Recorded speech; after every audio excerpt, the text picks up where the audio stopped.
This is Greek with David Hutchison. Infinitives. Infinitives are verbal nouns.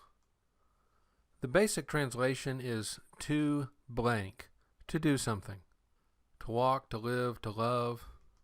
Infinitives can occur with the neuter singular article, ta, to, ta. And infinitives are normally negated by may. Remember that the forms of an infinitive were pretty straightforward. They don't run through all the endings like a normal verb or like a participle, so they were pretty straightforward. You saw some basic verb keys along with some simple endings. If you have a subject of an infinitive, it's usually put into the accusative case. It's normally called an accusative subject of the infinitive or an accusative of general reference. We want to look at four main categories of usage.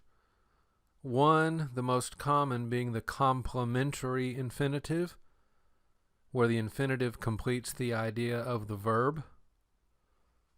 Two, substantival infinitives, where an infinitive can act like a noun. Three, adverbial, when it can act like an adverb. And then four, independent uses. The first one is the complementary infinitive, and I've put it first simply because it's so common. Several volumes, in fact, say that this is the most common use of an infinitive. So some verbs need an infinitive to complete the verbal idea. If you had a main verb such as I need, I ought, I want, I'm about to, I want, I wish, I desire, I am able, well, naturally that calls to mind what? I need what? I ought to what? I want to what? Well, the infinitive can answer that question and complete that verbal idea. This is, again, very common. The infinitive will be anarthrous, that means no article. Oudes, dunatai, dousi, kurios, douliuein. No one is able, that's dunatai. Then the infinitive at the very end. No one is able what? No one is able to serve two masters. So the infinitive completes the verbal idea of that verb. The verb kind of leaves it open and hanging, and the infinitive wraps it up and completes it. When an infinitive acts like a noun, a substantive, it could be a subject, it could be an object. We'll also see the infinitive in indirect discourse. Again, this is reported speech, not the exact speech. We can see an infinitive in apposition to something else, and something similar called a modifier. The subject one should make good sense. This is when an infinitive acts like the subject of a finite verb. That verb could be in the text or it could be assumed or implied. Here's one where the being verb is simply implied. Emoi gar tazein Christos. Kai ta apothanein kerdos. For to me, tazein Christos. To live is Christ, and to die is gain. So both of these are the subjects of these being verbs that are assumed. To live is Christ, to die is gain. Ha Petros lege to Jesu, Rabbi, kalon estin hemas, hode enai.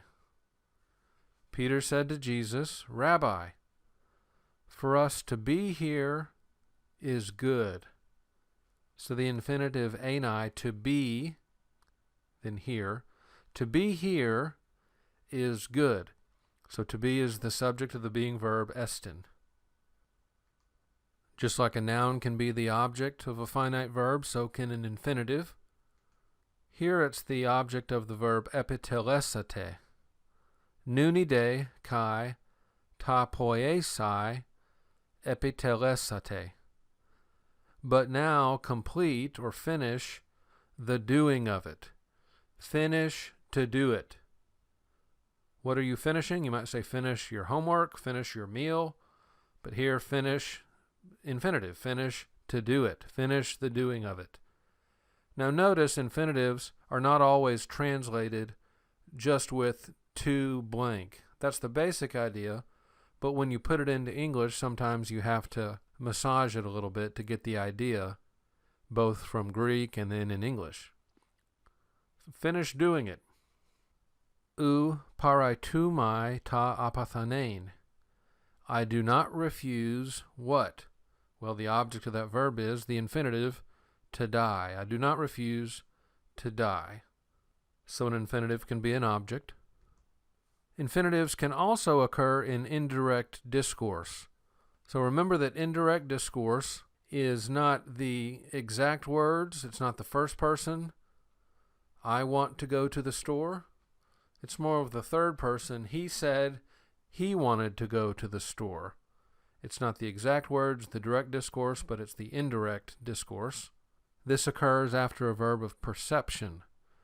That is a verb of knowing, thinking, believing, speaking, asking, urging, commanding. 1 John 2:6, ha legon in auto minein. The one who claims what? To abide in him. If it were direct discourse, you could say, the one who claims, I abide in him. That would be the direct discourse. In indirect discourse, we can have an infinitive like we do here, the one who claims to abide in him.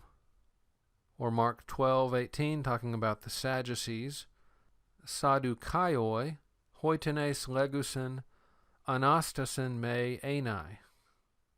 The Sadducees who say there is no resurrection. An infinitive can serve in apposition to something, just like a noun could. It could be in apposition to a noun, a pronoun, or some other substantive. It could normally substitute for the word it's referring to, for the antecedent. You might use namely, or that is, or even just a colon to kind of test this one out. Tuta estin thelema tu theou. This is the will of God, ha hagios mas humon, your sanctification, namely, ap ekesthai humas apates porneus. This is the will of God, your sanctification, that you abstain, to abstain, for you to abstain from porneia, from fornication, from immoral sex. Now, one that's similar to apposition is called a modifier. Another word for this is epexegetical. This is similar to apposition. This one is a little bit different in that it clarifies, explains, or qualifies a noun or adjective. The reason it's different is because it could not normally substitute. It's more explanatory than simply in apposition. I have a need, ego crayon, echo, hupasu baptisthenai. I have a need. Well, what kind of a need do you have? To be baptized by you. So it's kind of clarifying or qualifying that word need. So some people will differentiate between apposition and modifier, and some would not. It's not going to be a big difference at the end of the day, but a slight difference of whether or not it's simply renaming, restating, or is it further qualifying, explaining? Infinitives can act like adverbs. They can tell us the purpose, the result, sometimes even a combination of both purpose and result. They can tell time, and they can tell cause. So a purpose infinitive indicates the purpose or goal of the action of the verb that it modifies. This is what is intended not what actually happens. It's forward-looking.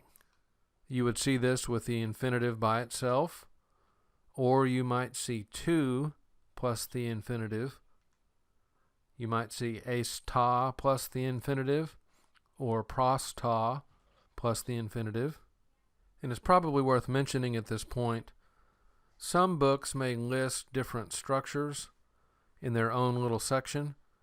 And so what you can do when you're trying to figure out what an infinitive might be doing is to look up those structures and see what the range of options is. A purpose infinitive will express this idea of to, in order to, that, or for the purpose of. So here's an example with the infinitive alone. Eilthamen proskunesai auto. We came to worship him. Answers the question why. Why did we come? The reason is to worship.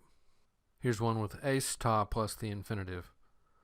Apagagon auton eis ta staurosai. They led him away to crucify him. So just test these out by adding for the purpose of and see if that makes sense. Another one is result. This is not the purpose of the verb, but the result of the verb. You'll see this most frequently with hoste, so that, plus the infinitive. Sometimes you'll see it with the infinitive by itself, or to plus the infinitive, eis ta plus the infinitive. Really what you need to just do is test it out and let context help you. Epleson amphotora ta ploia hoste buthidzis thai auta. They filled both boats, hoste, so that they began to sink. This is the result, not the purpose. They weren't trying to sink the boats. This is the result of what happened. So you have to let context help you. It is possible to have an infinitive that emphasizes both purpose and result. So I've added this one here. Epaden aphelein anedasmu in anthropois. He looked upon me to take away my disgrace among people. Was this divine looking for the purpose of taking away the disgrace, or was that the result? We can make a pretty strong case that it's both. It's not only the purpose, it's not only the result, but it's both and. So you could call this one purpose and result. Luke 24, after the resurrection. Tate de enoixen auton ton nun, tu suni enai tas graphos. Then he opened their minds to understand the scriptures. So was the opening of their minds for the purpose of understanding the scriptures, or was that what actually happened? Yeah, it seems to be both. So you could call it purpose-result. You can also have one that tells you the cause. This is often an unintentional reason, not a purposeful reason. This one looks back, whereas purpose looks forward. You can use the word because, since, or for. You might see this with dia ta plus the infinitive. Uk ekete, dia ta me aitesthai humas. You do not have. Why? Because you do not ask. So the word because helps us here. You can try that and see if it makes sense. And that structure dia ta. An infinitive of time. I'm going to frame the question here carefully so that we can have some help with the key words from our translation. I'm going to ask the question, when does the time of the main verb occur? When does the time of the main verb occur? And I'll explain to you why I'm asking the question this way. Does it occur before the infinitive? At the same time? Or after the infinitive? I'll call this first category of a temporal infinitive, a time infinitive. the verb before the infinitive. The reason I'm labeling it this is because in the text you're going to see the word before. You may see pra tu or pren a plus the infinitive. Before Philip called you, while you were under the fig tree, I saw you. So pra tu say Philippon phonesai, anta hupa tain sukain edonse. So pra tu plus phonesai, pra tu plus the infinitive. And we translate it before Philip called you.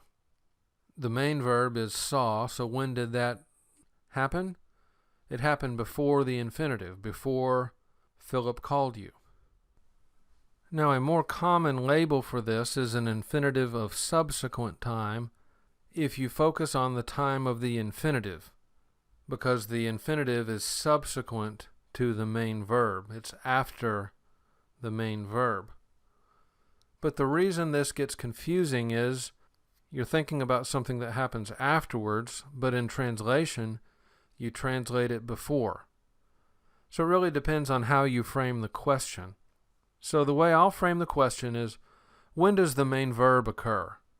Not when does the infinitive occur. So that's why I'm going to use the label, the verb occurs before the infinitive. Contemporaneous time, you're not going to have any problems with labeling this one because both the infinitive and the verb happen at the same time.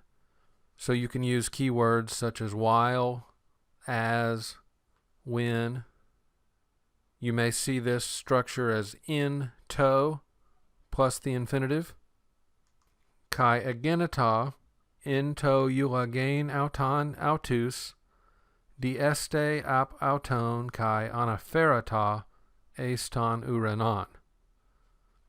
In the blessing them, while blessing them, he parted from them and was carried up into heaven.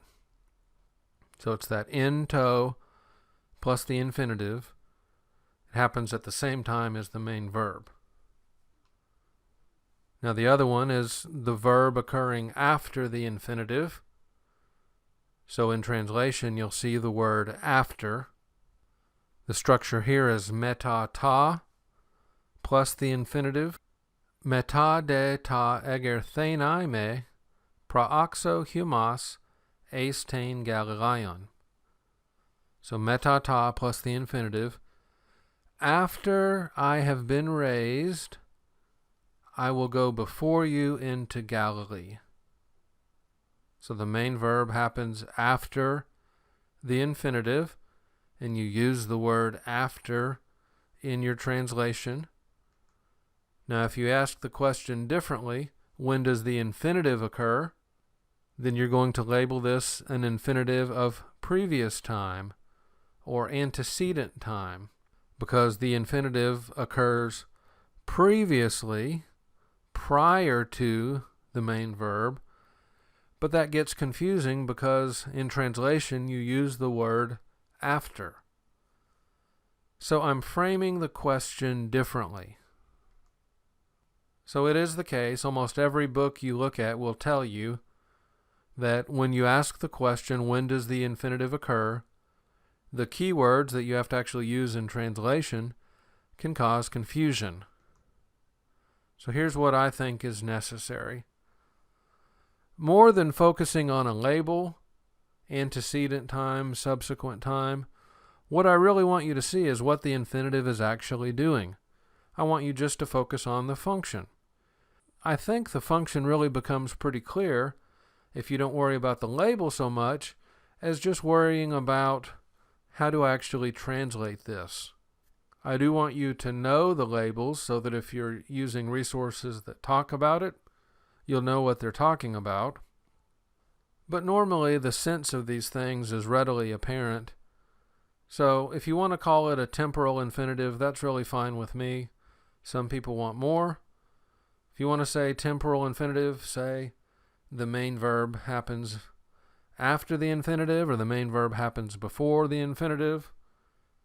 I think that's probably the best bet, even though I admit I'm going in a different direction than most syntax volumes. A couple more things we want to do is look at when an infinitive can act like an imperative, like a command, then also when it can act like a greeting. This one is called an infinitive absolute. It's loosed, it's independent from the rest of the sentence.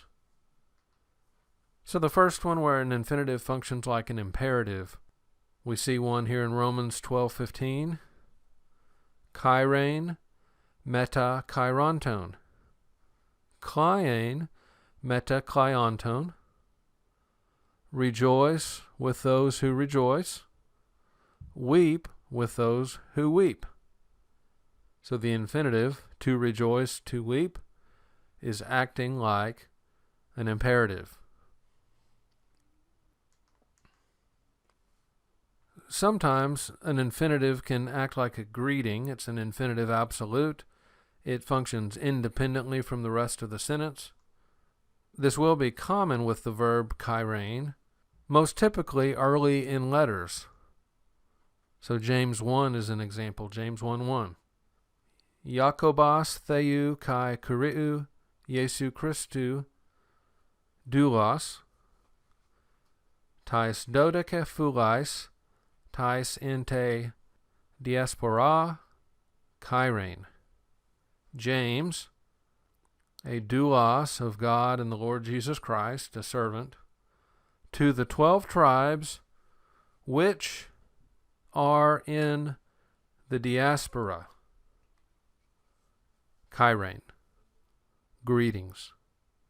So if you have an infinitive that doesn't seem to follow normal grammatical principles and it's early in a letter, particularly if it's this word kairein, there's a good chance it's a greeting, and basically you just translate it, greetings.